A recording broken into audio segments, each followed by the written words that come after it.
Hello, welcome back, ladies, gentlemen, friends, and foes. Wanted to touch on an exercise video.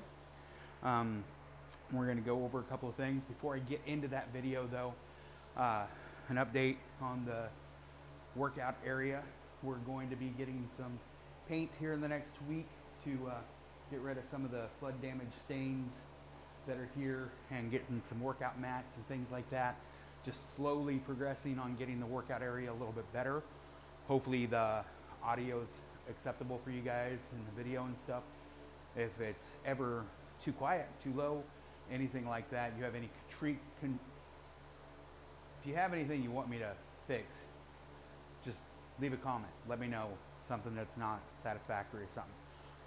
So I'm excited about that. Let's get into this video going over some exercises and stuff.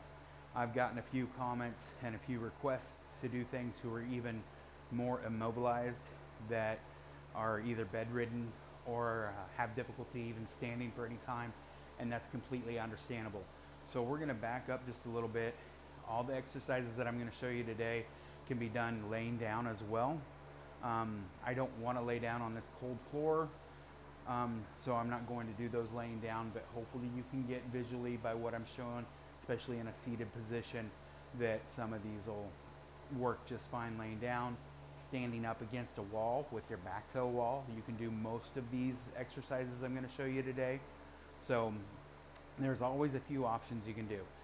The first thing we're going to go over is getting these legs activated and moving.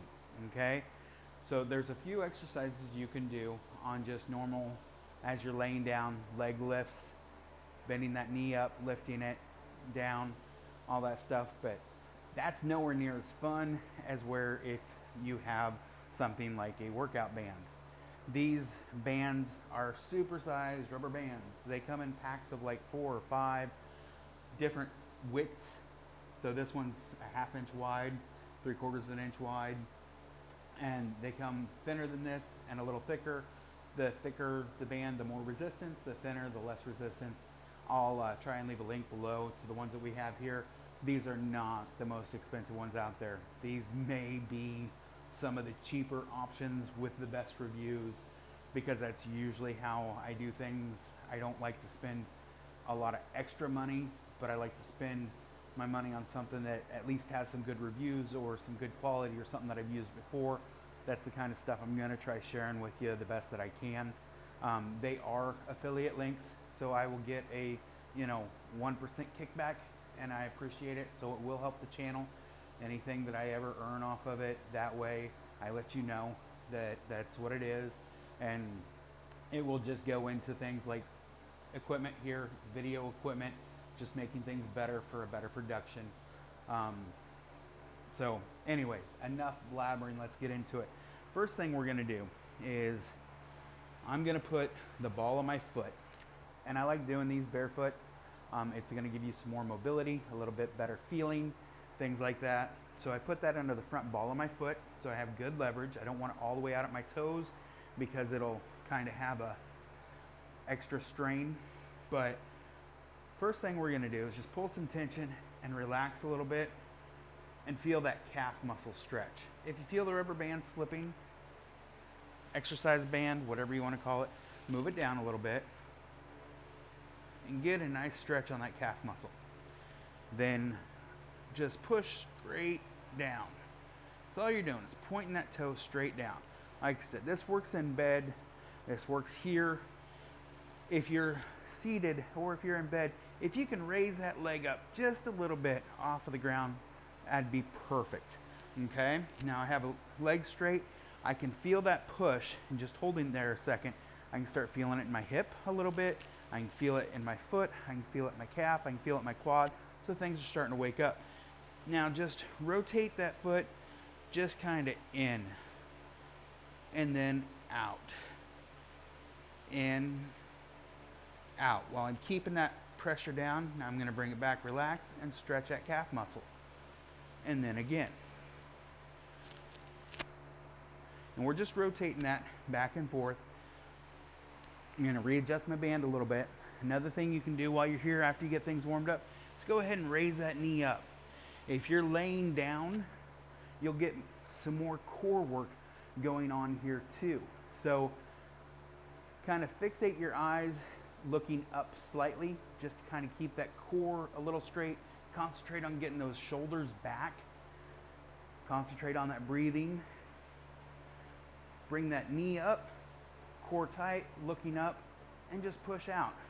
From here, you can rotate that foot if you want. Just get some mobility, nice stretch, and then back. You'll start feeling your quad muscle to burn. You'll feel it nice and good. And I want you to do that, you know, a few times to, you know, where you can really start feeling that. Switching feet, just getting that rotation. And from here, if you look, don't know if you can tell, one leg has more mobility than the other. You're gonna start seeing these different imbalances that we have. Get a nice relax, straight, and all we're doing is waking these legs up, okay? Doing at least 5 minutes on each leg would be great. If you can do more, fantastic. If you can't, that's all right. Try to get a little bit more tomorrow. But doing this 3 times a day would be just fine. I don't want you so fatigued or, you know, in muscle pain the next day, but having a bit of muscle awareness, a little bit of soreness is going to be just fine. That's what we're going to go for, is a little bit of that awakening of your muscles. So switch from one leg to the other when it gets tired. Also, while you're laying down, just bring that knee up and raise that foot out, and then lay it down at an extension. Bring it up, raise it up, and then down. Only do one leg at a time. A couple of reasons for doing one leg at a time. One is our cores have very little strength, you know, for both legs, but it also lets you work side to side, and it works a little bit of balancing even if you're laying in bed. It throws that body weight off enough that your core will start activating some balancing mechanisms, especially when you're focusing on that. So it's a great one leg bed exercise that you can do. Next exercise we're going to go to is, if you can sit up, it's going to be best to do these sitting up. With your band, I want you to come about shoulder width apart. Now, if you only have one band and this is too strong, just do one side. That reduces the resistance quite a bit. So I'm coming and I have it fairly taut, about shoulder width apart, okay? I want to make sure my wrists are fairly straight here, okay? I have a solid grip on it. And what we're gonna do is a lat pull, basically. So we're gonna sit up straight, make sure we're activating that core a little bit, and when you pull this back, I want you to squeeze your shoulder blades back together. Okay, a nice squeeze, and then back together. Again, you're just pulling that back and a nice squeeze there at the very back. That's going to start opening that up and strengthening those back muscles. The two largest muscle groups that we have are our back, especially in our lats, and our quads. You'll notice these two exercises, or these exercises we're doing, we're going to try to focus on those as much as we can. The larger the muscle, the more calories it will burn as it grows, or the easier it is to grow some strength, but also functionality wise, between that core, our quads, our back, helps us get our mobility down. Working those ankles and stuff helps us get a little bit more agility there, and we'll feel more stable on our feet when we get there. If we're able to sit up straight, stand up straight, then our balance is straight down. So it's a lot easier to balance when you have that built. If you're leaning way over, it's real easy to fall on your face. Okay, so that's why we're working that back and your stability and going from there. So after we do those, I want you to warm up your neck a little bit. Just some neck circles. going left, and I'm probably hitting my mic, and if it's making it loud, I'm so sorry, forgive me. But you're just gonna go left and right and working on that. After you're done warming that up a little bit, you know, just kind of lean, try to touch your ear to your shoulder, not raising your shoulder up to it, just sitting there relaxed, keeping those shoulders back. You're just giving it a stretch. You can feel that stretch all the way from your ear, down your neck, and down your shoulder a lot of times. So when you're stretching that, it's okay to feel that moving that much stuff. Next thing I really like to do is I take this band, I put it right about the top of my ear level here. I give a nice little stretch to it, whatever's comfortable. Now I'm gonna keep that core tight. I'm gonna look up a little bit now. I'm gonna feel my back because I just worked it some. Okay, so from here, my arms are getting a little stability workout, nothing big. My shoulders are, but my neck. And I'm just gonna tilt and look back and forward a little. I don't wanna do much than just come to my resting position and my eyes slightly elevated to just straight on. I don't wanna be working down in this position. That's already strong enough. We're gonna try to work that forward there. Now from here, just kind of give a nice little rotation and a stretch. If you're anything like me, these feel really, really good. So I'll just rotate over, and I'm just doing a lot of things to the right here. I want you to do it to the left as well. I just don't want to mess that mic up and make it sound horrible this whole time. So, and you can lessen your resistance. And you're just kind of looking and down and giving a nice little stretch. A little bit stretch over. You can control that, how much pressure you have there by doing things like that. It'd be nice to be able to do that forward a little bit, but your arms can't go behind your head. So, you know, we can only do what we can do, and that's all right.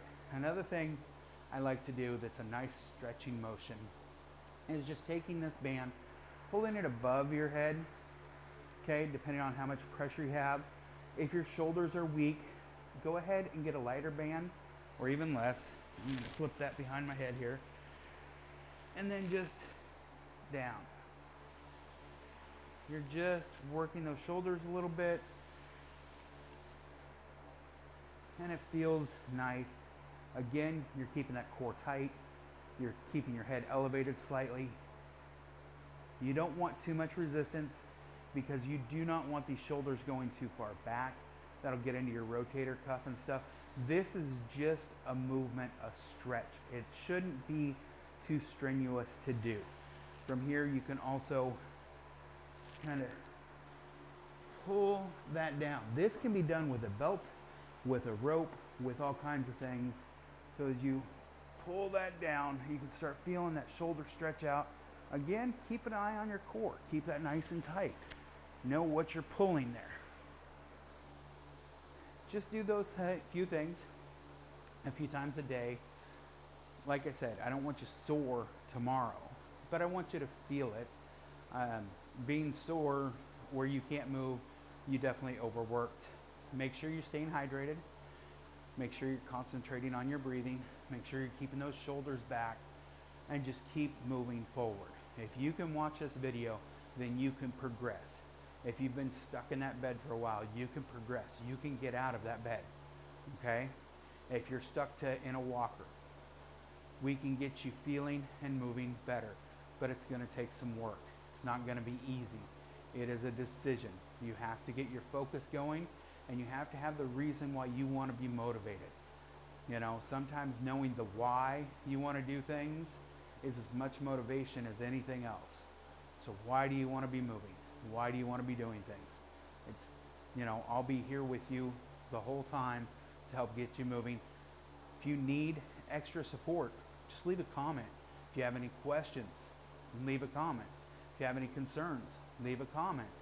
If you're getting a theme here, leave a comment. When you leave a comment, it tells YouTube that this video is worth watching.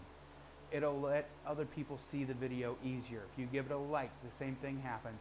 It lets YouTube know to put in their algorithms that people are liking this video. If you aren't doing that, then it goes to the wayside, and somebody else who may be in as bad as shape or even worse than what you are will never see this video because they don't get the opportunity. Please, let's get this out there to people. If you're in a Facebook group that allows you to share videos and you find this valuable enough to share with somebody, please share it with them. If you're an instant message friend with somebody that you want to share it with them, that is fine with me. Share it with them. Please, take advantage of it. I'm not doing this because I feel I look good on camera. I'm doing this to help folks. So take your time to leave a comment, hit subscribe, give me your feedback. Even if it's something that you would rather see different, that's fine. I'm okay with that. I'm constructive criticism is constructive. It is a good thing. So I hope you all have a blessed day, a wonderful evening, whatever time you're watching this. I hope to see you in the next video, or maybe I should say I hope you see me in the next video. And if you have any questions or anything, let's chat. It's okay. Have yourself a very, very wonderful and blessed day. Thanks again.